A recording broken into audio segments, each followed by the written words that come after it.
વાલિયા તાલુકાના અને આસપાસના 7 જેટલા જિલ્લા તાલુકાના ખેડૂતોની જીવાદોરી સમાન શ્રી ગણેશ ખાંડ ઉદ્યોગ સહકારી મંડળી લિમિટેડ વટારિયા સુગરની ખેડૂત પ્રતિનિધિ સભા આજરોજ શાંતિપૂર્ણ માહોલમાં સંપન્ન થઈ હતી.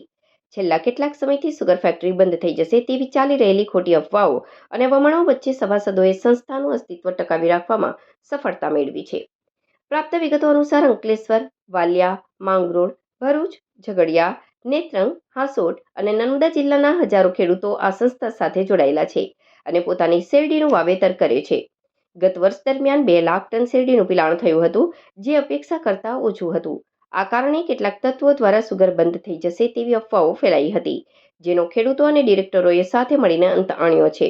જો દરેક સભાસદ માત્ર 1 એકર શેરડીનું વાવેતર કરીને સંસ્થાને આપે તો ગણેશ સુગર ફેક્ટરીને રાજ્યમાં પહેલા નંબર પર આવતા કોઈ રોકી શકે તેમ નથી, તેમ નવનિયુક્ત ડિરેક્ટરો અને ખેડૂત પ્રતિનિધિઓનો સૂર કર્યો હતો. આજની આ મહત્વની સભામાં વટારિયા સુગરના chairman Mahendrasinh Maheda, vice chairman Yogendrasinh Maheda, સંસ્થાના ડિરેક્ટર નિપુલભાઈ પટેલ, ચંદન વસાવા સહિતના માજી ડિરેક્ટરો અને મોટી સંખ્યામાં ખેડૂત સભાસદો હાજર રહ્યા હતા. તમામ નવનિર્વાચિત ડિરેક્ટરો અને કર્મચારીઓએ ખેડૂતો પાસે સહકારની અપેક્ષા વ્યક્ત કરી હતી. બેઠકમાં લેવાયેલા અગત્યના નિર્ણયમાં ખેડૂતોના કાપવામાં આવેલા 75.6% વ્યાજ સાથે સભાસદોને પરત ચૂકવવાના રહેશે. બેઠકમાં લેવાયેલા અગત્યના નિર્ણયમાં ખેડૂતોના કાપવામાં આવેલા ₹75.6% વ્યાજ સાથે સભાસદોને પરત ચૂકવવામાં આવશે. આગામી સમયમાં 5 લાખ ટન શેરડીના પિલાણનો લક્ષ્યાંક રાખવામાં આવ્યો છે. સંસ્થાના સભાસદોની સંખ્યા 11,000થી વારસાઈના કારણે વધીને 18,000 ઉપર પહોંચી.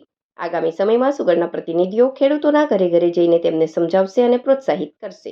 નમસ્કાર મિત્રો, આજે ગણેશ ખાંડ ઉદ્યોગ સહકારી મંડળી સુગરની અંદર ગામ પ્રતિનિધિ અને દરેક ગામના આગળ પડતા સંસ્થાનો હિત ધરાવતા આગેવાનોની એક મિટિંગ રાખેલી.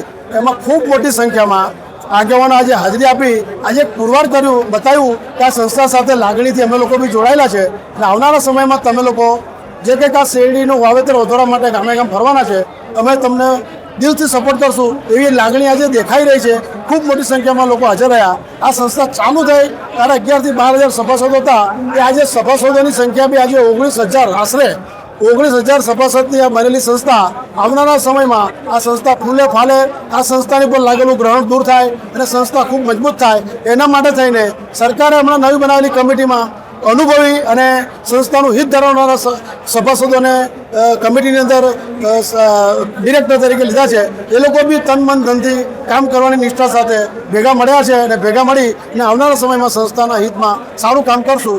આટલું કહી વિરમું છું. જય સહકાર, જય ગણેશ.